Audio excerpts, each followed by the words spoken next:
大家好，今期嘅粵語限定咧係冇用嘅知識分享，就係大家有冇發現大媽同機場呢兩個詞放埋一齊咧，總會令人聯想起一啲好歇斯底里、好瘋狂嘅畫面。咁點解係呢兩個詞咧？即係點解係機場咧？首先點解唔係火車站或者係便利店？即係雖然偶爾都會有，但係機場嗰個震撼程度或者發生嘅頻率通常都係比較高嘅。咁點解係大媽咧？唔係大爺咧？即係唔係嗰啲英國嗰啲 teenager 咧？咁我想套用呢個星座符號去理解咧，就係機場佢通常係一個地方最高文明程度嘅一個體現嚟嘅。即係首先佢有好明顯嘅木星嘅屬性啦，因為佢係交通工具，跟住佢有好多外國人喺一個好國際化嘅地方，咁所以喺呢個空間入邊，你總會去面對好多嘅外語啦、外國人啦、陌生人啦，你冇辦法理解嘅人咁樣。咁第二個特點就係因為飛機啦、天空呢一啲係代表水瓶座啦、天王星嘅，咁個問題就係水瓶座佢通常亦都係代表一個好冷酷無情嘅規則，咁所以機場嘅規則相比起其他地方佢係嚴苛好多嘅，即係你要去安檢啊，你帶啲乜嘢唔可以帶啲乜嘢，跟住你有冇簽證啊，點樣入境點樣出境，呢啲係好嚴格好嚴苛嘅一個程序嚟嘅。跟住就係大媽嗰方面咧，一啲中年嘅婦女啦，通常冇乜嘢美色嘅婦女咧，都係用月亮去代表啦。咁呢個月亮除咗係大媽之外，亦都可以理解成為一種相對比較保守內向型嘅習慣。跟住佢長期係活喺佢嘅舒適區入邊，即係佢係唔會點樣接觸一個新鮮嘅世界嘅一個狀態，咁所以機場係一個好完美咁樣擊中大媽敏感點嘅地方。首先佢就係一個好國際化嘅地方，好多英文，好多外國人。咁喺月亮型嘅人嘅理解入邊，呢啲人佢唔會覺得係有趣啦、有意思，而係危險。即係外國勢力亡我之心不死，佢哋係嚟欺負我哋嘅，佢用咁嘅方式去理解呢個世界先。咁所以喺呢個狀態下，佢本身就係一個好繃緊嘅時候。另外就係機場嗰種水瓶座式嘅天王星型嘅遊戲規則，佢就係特別冷酷無情，特別嚴苛嘅。咁喺個大媽嘅理解就係你係嚟傷害我感情，或者佢嘅力量係冇辦法正常發揮嘅。即係呢個大媽佢可能去其他地方嘅時候，佢會通過一種模糊規則嘅方法，從而獲得某一啲嘅好處，可能係一啲小便宜啦，又或者係一種情緒價值啊，我係人上人啊，我高你一等啊嘅呢一種情緒價值。咁但係機場佢係唔會理你呢啲嘢噶嘛，只要你係帶咗一啲唔符合規範嘅物品啦，或者一啲危險嘅物品咧，都係唔會俾你入境噶嘛，都係會沒收噶嘛。只要你嘅行為係唔符合呢個飛機上邊嘅規則嘅話，你都係會俾人趕落機噶嘛，無論如何。咁所以喺呢個咁極端嚴謹嘅環境入邊嘅時候，佢會有一種好被害，好似全世界都嚟傷害我感情嘅一種情緒。咁樣只要發生任何令佢覺得受刺激唔愉快嘅事情，佢嗰個保護嘅免疫機制係一定會開到最大嘅。同時佢會用一個好冇邏輯嘅方法去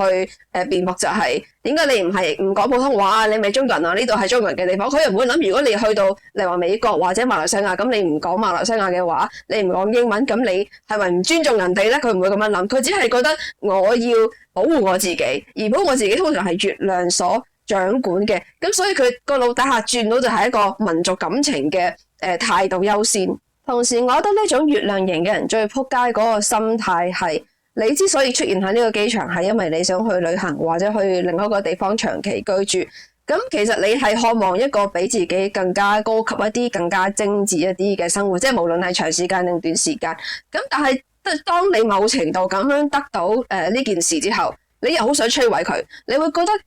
佢係嚟傷害你嘅自尊心嘅。佢憑乜嘢咁高級啊？憑乜嘢高我一等啊？就係當佢哋見到一個機場嘅運作係非常之嚴謹高效咁樣運轉緊，然後周邊嘅人啊、空姐啊、空少啊、飛機師全部都係着到好靚仔啊、好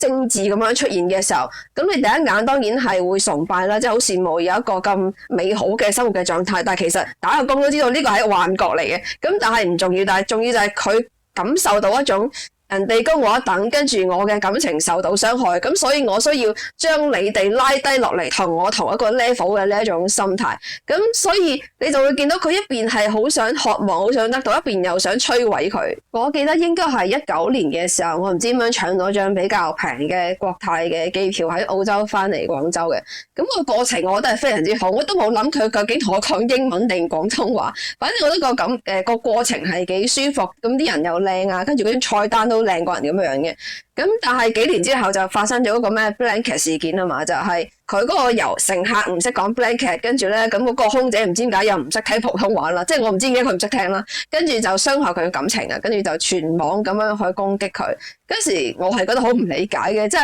即係有時候打工仔你都知啦，有時候即係屌下甲方啊，抱怨下老闆啊，係即係好人之常情嘅事。咁你如果你喺後台度，即係如果你講個老闆壞話都要咁樣俾人懲罰嘅話，咁我覺得就真係好唔公平。咁再按住呢個符號推演落去啦，咁我覺得機場已經係一個你可以討回公道嘅地方，即係因為佢嗰個飛行嘅嚴格嘅要求係大家會企喺你嗰邊。但係好多時候，如果你換另一個場景，你就未必獲得到同樣嘅待遇啦。即係多數情況下，可能係大媽嗰邊係比較容易獲勝一啲。現實當中好多時候，當你想進步、想創新，即係想飛嘅時候咧，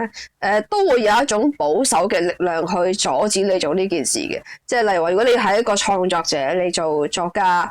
或者你講笑話。咁好多時候下邊亦都會有好多大媽啦，即係未必係大媽嘅，可能係玻璃心啦，亦都好容易受刺激嘅一班人。唔知點解呢個世界會咁多呢啲人啦？佢會覺得你點解會咁樣講嘢啊？你咁樣講嘢會傷害到某一部分人啊！即係無論你嘅 intention 係咪真係想傷害某一部分人，或者嗰部分人係咪真係感受到傷害唔重要，但係你必須要順住呢一啲玻璃心去創作。咁呢個時候你就會發現你係冇得發揮。所以你見到例如好多嘅明星、好多嘅戲，佢拍嚟拍去，亦都只能夠拍到呢個水平。頭先講機場，佢天生有一組水瓶座或者天王星嘅特性。咁好多時候過年其實都係發生喺水瓶座嗰個月噶嘛，咁尤其係今年嘅話，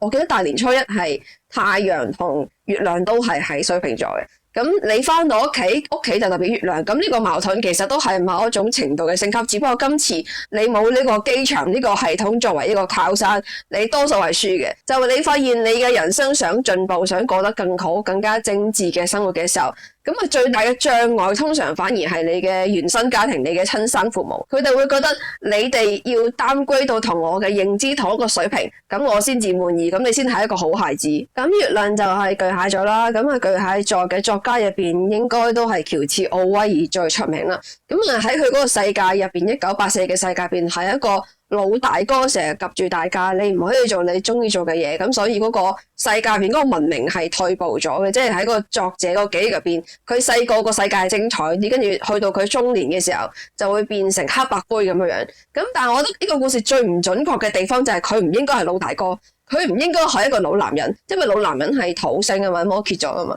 佢應該係老大媽。